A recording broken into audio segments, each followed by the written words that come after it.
बिस्मिल्लाहिर्रहमानिर्रहीम। मुअज़्ज़ज़ सामाईन, अस्सलामु अलैकुम वरहमतुल्लाहि वबरकातुहू। मेरे प्यारे अजीज़ दोस्तों, मेरे प्यारे भाइयों, मेरी प्यारी ख़वातीन, उम्मीद है कि आप खैरियत से होंगे। अल्लाह आपको खुश रखे, शादो आबाद रखे। अल्लाह पाक आपकी ज़िंदगी में खूब बहारें अता फरमाए। मेरे प्यारे अजीज़ दोस्तों, सबसे पहले तो मैं आपको ये खुशखबरी दे दूँ, आप जानते ही हैं कि आज जुमे का मुबारक दिन है। जुमे की बहुत सारी बरकतें हैं, बहुत सारी रहमतें हैं। जुमे का दिन मुसलमानों के लिए ईद का दिन हुआ करता है और गरीबों के लिए, मिस्कीनों के लिए ईद का दिन हुआ करता है। मेरे अजीज़ों, इसी जुमे के दिन के ताल्लुक़ से, जुमे के दिन की फजीलत में अल्लाह के नबी सल्लल्लाहु ताला अलैहि वसल्लम इरशाद फरमाते हैं कि जुमे का ऐसा मुबारक दिन हुआ करता है कि इस जुमे के दिन में एक घड़ी ऐसी आती है, एक ख़ास वक्त ऐसा आता है, एक साथ ऐसी नसीब होती है मुसलमानों को कि उस घड़ी में किसी भी इंसान की दुआ रद्द नहीं होती, हर इंसान की दुआ कबूल हो जाती है। ये जुमे के दिन के बारे में मेरे नबी ने फरमाया। तो मेरे अजीज़ों, अब इसमें इख्तिलाफ है, कुछ लोग कहते हैं लेकिन मेरे नबी ने इसमें कलील, अब कुछ लोग ये सवाल कर रहे होंगे, कुछ लोगों के जहन में ये बात आती होगी कि मौलाना साहब ने ये बात तो बताई नहीं, वो जुमे के दिन में कौन सी घड़ी है। तो देखिए, अल्लाह के नबी सल्लल्लाहु ताला अलैहि वसल्लम ने कम टाइम की तरफ, कलील वक्त की तरफ, थोड़ी से लम्हे की तरफ, कलील टाइम की तरफ इशारा फरमाया। इसमें इख्तिलाफ है। कुछ लोग कहते हैं, हमारे अकाबिरीन मुफस्सिरीन इकराम ने, कुछ ने कहा कि जब इमाम साहब खुतबा पढ़ते हैं तो खुतबे के दरमियान में जो वक्फा लेते हैं, दोनों खुतबों के दरमियान में जो बैठते हैं, वो वक्त है ख़ास वक्त, उस वक्त में दुआ मांगे। कुछ लोगों का ये कहना है, कुछ हजरात का ये कहना है कि जो खुतबा ख़त्म करने के बाद जब इमाम साहब मुसल्ले पर जाते हैं तो उस दरमियान में जो वक्फा बचता है, उस दरमियान में जो वक्फा होता है, जो टाइम होता है, वो वक्त है। बहरहाल इसमें इशारा फरमाया गया है ना। तो मैं आपसे यही अर्ज करूँगा गाइस, मैं जितने भी हमारे फॉलोवर्स हैं, मैं उनसे यही कहूँगा, अपने प्यारे भाइयों से, अपनी प्यारी बहनों से, कि जुमे के पूरे दिन में आप दुआ मांगते रहें। न जाने कौन सा वक्त आ जाए, वो घड़ी आ जाए, अल्लाह पाक वो घड़ी आपको अता फरमा दे, वो नसीब फरमा दे कि आपकी दुआ कबूल हो जाए। अब दुआएं बहुत सारी हैं, बहुत सारी हमारी बहनें ऐसी हैं, बहुत सारे हमारे भाई ऐसे हैं जिनके घर में औलाद नहीं है। कुछ लोग ऐसे हैं कि जिनकी औलाद है लेकिन बिगड़ी हुई है, सुधरी हुई नहीं है। और कुछ लोग ऐसे हैं कि कुंवारे हैं, उनकी शादी नहीं हो रही है, तो वो शादी के मुतमन्नी हैं। तो कुछ लोग ऐसे हैं कि वो गरीब हैं, तंगदस्त हैं, मुफलिस हैं, परेशान हैं, तो परेशानी को दूर करने की दुआ करता है। कोई गरीबों को दूर करने की दुआ करता है, कोई औलाद के लिए दुआ करता है, कोई औलाद को नेकी की हिदायत के लिए दुआ करता है, और कोई, तो मैं आपसे ये कहूँगा कौन सी दुआ करना चाहिए। अब यहाँ पर ये देखना है कि कौन सी दुआ इंसान को करना चाहिए। तो मैं आपसे ये कहता हूँ, जुमे का मुबारक दिन है, आप जो है जुमे के दिन में ये दुआ मांगे कि या अल्लाह मेरे ईमान की हिफाजत फरमा, मेरे ईमान की हिफाजत फरमा, और दुआ इस्तिग़फ़ार करें। अस्तग़फ़िरुल्लाह रब्बी मिन कुल्ली ज़म्बिन व अतूबु इलैहि, ला इलाहा इल्लल्लाहु मुहम्मदुर रसूलुल्लाह सल्लल्लाहु अलैहि वसल्लम। और अगर परेशानियां आपको घेर ले तो एक वजीफा और बताता हूं मैं आपको, ला हौला वला कुव्वता इल्ला बिल्लाहिल अलिय्यिल अज़ीम, ये पढ़ लिया करें। परेशानियां इस पढ़ने की बरकत से दिफा हो जाएंगी और फरार हो जाएंगी परेशानियों से।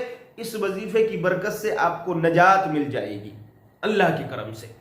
तो मेरे अजीजों, ये जुमे का मुबारक दिन है, इसका एहतराम करें। नमाजों की पाबंदी करते रहें। आप जुमे की नमाज ही नहीं पढ़ना है। बहुत सारे लोग ऐसे होते हैं सिर्फ जुमा पढ़ते हैं, बहुत सारे लोग 8 की पढ़ते हैं, कुछ खाट की पढ़ते हैं, कुछ 360 की पढ़ते हैं, यानी 8 की जुमे की नमाज हो गई और 360 की ईद और बकरा ईद की नमाज हो गई, है ना। तो मेरे अजीजों, सिर्फ जुमा और ईद और बकरा ईद की नमाज नहीं पढ़ना है, सिर्फ रमजान में ही नमाज नहीं पढ़ना है, बल्कि 5 वक्त की नमाज 12 महीने हमारे ऊपर फर्ज की गई है। तो जो भी नमाज हमारे ऊपर फर्ज है, इबादत हमारे ऊपर फर्ज है, तो वो इबादत करना نماز پڑھنا ہمارے لیے ضروری ہوگا، اس میں جمعے کی تخصیص نہیں ہے۔ ہاں یہ ہے کہ آپ جمعہ پڑھتے ہیں تو جمعے کی فضیلت زیادہ ہے، جمعے کے دن جمعے کی برکتیں زیادہ ہیں، جمعے کے دن اللہ کی برکتوں کا زیادہ نزول ہوا کرتا ہے نا۔ تو میرے عزیزو، نماز 5 وقت کی پڑھنا ہے، لیکن جمعے کے دن یہ ہے کہ اچھے کپڑے پہننا ہے، خوشبو لگانا ہے، سرما لگانا ہے، بالوں میں تیل ڈالنا ہے، اور اچھا لباس پہن کر مسجد کی طرف جانا ہے، اور جمعے کے دن ناخن کاٹ لیں، جمعے کے دن منہ زیر ناف صاف کر لیں۔ یہ سب کے سب مستحب کام ہیں، اچھے کام ہیں، آپ کے ثواب میں اضافہ ہو جائے گا، یہ ایسے کام ہیں۔ تو میرے عزیزو، میں آج آپ کو جمعے کا مبارک دن ہے، ایک نسخہ بتاتا ہوں ان لوگوں کے بارے میں جو لوگ پیٹ سے پریشان ہیں، جن کا پیٹ بڑھ گیا ہے، وزن، پیٹ کے علاوہ بھی وزن بہت زیادہ ہے کہ ان کو چلنے میں پریشانی آتی ہے، نماز پڑھنے میں پریشانی آتی ہے، چربی آ گئی ہے، چربی ہے نا، پیٹ بڑھ گیا ہے، گیس بنتا ہے نا، ذرا سا چلتے ہیں تو سانس پھولنے لگتی ہے۔ وہ لوگ مسجد میں جاتے ہیں اور کرسی پہ بیٹھ کر نماز پڑھتے ہیں۔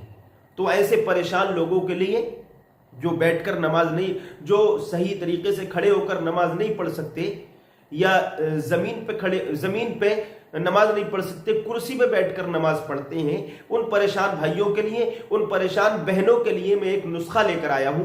میرے عزیزو، آپ کو کرنا یہ ہے کہ اگر وزن آپ کا زیادہ ہے تو آپ کو یہ نسخہ استعمال کرنا ہے۔ نسخہ کیا ہے؟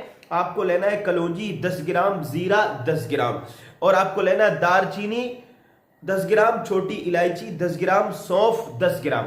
یہ 5 چیزیں آپ لے لیں، 5 چیزیں آپ لے لیں، اور لینے کے بعد میں ان چیزوں کو باریک کر لیں، سکھا لیں پہلے اچھے سے، کیونکہ اب سردیوں کا موسم ہے، چیزیں جو ہیں سامان سیل جاتا ہے، تو وہ سیلا ہوا نہیں ہونا چاہیے، بلکہ اس کو سکھا لیجیے، اچھے سے سکھا لیجیے، اور جب وہ سوکھ جائے تو اس کو جو ہے بالکل باریک کر لیں، بالکل باریک کر لیں، مکسر میں کر لیں، اس کو باریک پاؤڈر بنا لیں، اس کو ڈبے میں محفوظ کر لیں۔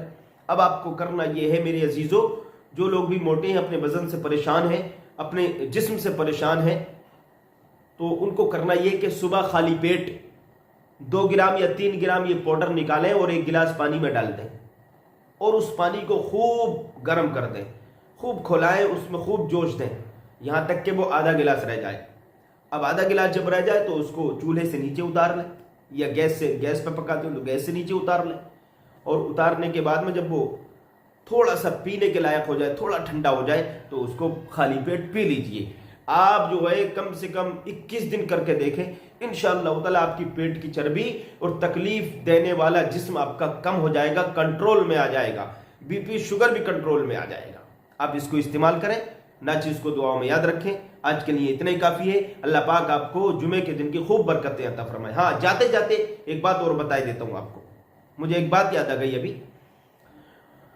وہ یہ ہے کہ جمعے کے دن کچھ لوگ ایسا کرتے ہیں کہ جب نماز پڑھنے جاتے ہیں تو بعد میں جاتے ہیں، بعد میں جب جاتے ہیں وہ تو مسجد بھری ہوتی ہے، تو وہ لوگوں کو فلانگ کر اگلی صف میں جاتے ہیں۔ ایسا کرنا منع ہے، ناجائز ہے، گناہ کا کام ہے نا، یہ جہنم میں جانے والا کام ہے۔ لوگوں کو ان کے کاندھے فلانگ کر آگے نہیں جانا ہے، بلکہ آپ مسجد میں داخل ہو اور جہاں بھی آپ کو جگہ مل جائے وہیں پر آپ بیٹھ جائیں، ہے نا، اور اس انداز میں بیٹھیں جیسے کہ نماز میں بیٹھتے ہیں، خاص کر اس وقت جب خطبہ ہوتا ہے، جب خطبہ ہو، خطبہ جمعہ جب ہوتا ہو، خطبے کی اذان دی جائے، تو آپ جو ہے 2 زانو ہو کر بیٹھ جائیے جیسے کہ نماز میں بیٹھتے ہیں۔ تو اگر آپ نے اس انداز میں خطبہ سنا جیسے کہ نماز میں بیٹھتے ہیں، تو آپ کو 2 رکعت نفل نماز کا ثواب ملے گا۔